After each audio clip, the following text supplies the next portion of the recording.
آج کی ویڈیو میں میں آپ کو شہد کی مکھیوں کے بارے میں کچھ جانکاری دیتا ہوں۔ شہد کی مکھیاں ایک چھتے میں لگ بھگ 20,000 سے 50,000 تک رہتی ہیں، اور اس میں مختلف قسم کی شہد کی مکھیاں ہوتی ہیں، کچھ میل شہد کی مکھیاں اور کچھ فیمیل شہد کی مکھیاں۔ اس کے علاوہ ان میں ایک رانی ہوتی ہے جو ان کی سربراہی کرتی ہے، اور وہی انڈے بھی دیتی ہے اور وہی بچے بھی نکالتی ہے۔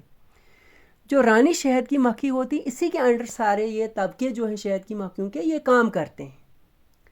تو شہد کی مکھیوں میں کچھ مختلف کاموں پر فائز ہوتے ہیں، جیسے اس میں کچھ گارڈ کا کام بھی کرتی ہیں، جو سوراخ پر باہر رہتے ہیں، اور اگر باہر سے کوئی دوسری شہد کی مکھی، دوسرے چھتے کی شہد کی مکھی آنے کی کوشش کرے، اس کے ساتھ لڑائی کر کے اس کو بھگا دیتی ہے۔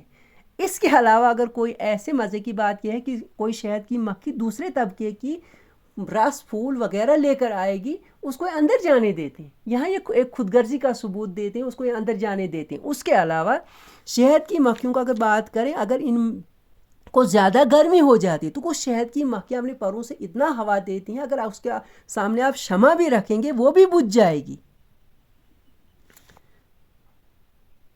اس چھتے میں ان کو لگ بھگ 8 قسم کے کھانے ہوتے ہیں، جس میں انڈے، شہد، موم اور بچوں کے کھانے الگ الگ ہوتے ہیں۔ اگر شہد کی مکھیوں نے ایک آدھا کلو شہد بنانا ہو تو اس کے لیے ان کو 35,000 اڑانے پڑتی ہیں اور 50,000 کلومیٹر کا سفر کرنا پڑتا ہے۔ اگر یہ شہد کی مکھیوں نے پھول یا رس وغیرہ لانے کے لیے دوسری جگہ جانا ہوتا ہے، ان کو کچھ گائیڈ شہد کی مکھیاں ہوتی ہیں جو ان کو گائیڈ کرتی ہیں، اور وہ وہاں جاتی ہیں، پھر ان کو وہ راستہ دکھاتی ہیں، اور جب وہ واپس آ جاتی ہیں اپنی سمیل چھوڑ کے واپس آ جاتی ہیں۔ اگر ہم رانی کی بات کریں، یہ رانی لگ بھگ ایک دن میں 15,000 انڈے دیتی ہیں، اور ایک سیزن میں 25 لاکھ انڈے یہ دیتی ہے۔ تو اس میں شہد کی مکھیوں میں ایک قسم کی جاتی یہ بھی ہے، ان کو آیاز شہد کی مکھیاں کہتے ہیں، جو ان کھانوں کو جس میں رانی مکھی نے انڈے دیے ہوتے ہیں، ان کھانوں کو وہ بند کر دیا۔ آپ کو یہ جان کر حیرانی ہو جائے گی کہ ایک چمچ شہد بنانے کے لیے شہد کی مکھیوں کو 5,000 پھولوں کا رس چوسنا پڑتا ہے، اور ایک بڑے چمچ کے لیے 2 لاکھ پھولوں کا رس اس میں شامل ہوتا ہے۔ تو اللہ تعالیٰ نے شہد میں اتنی تاثیر دی ہے کہ یہ ہمیں مختلف بیماریوں میں ہمیں کام آتا ہے، جیسے دل کی بیماری، کولیسٹرول وغیرہ۔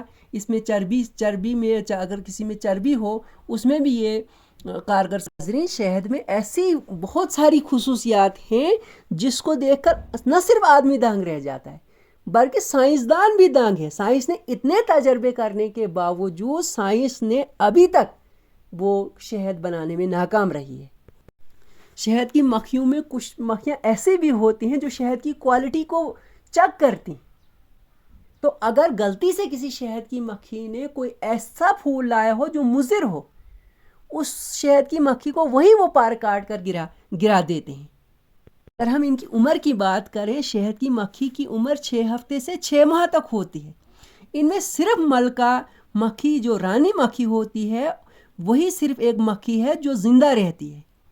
اللہ تعالیٰ نے ایسی مخلوق بنائی ہے کہ ننھی سی ایک ایسی مخلوق جس کو آدمی کے لیے شفا کا باعث رکھا ہے۔ شہد کی مکھیاں اپنا گھر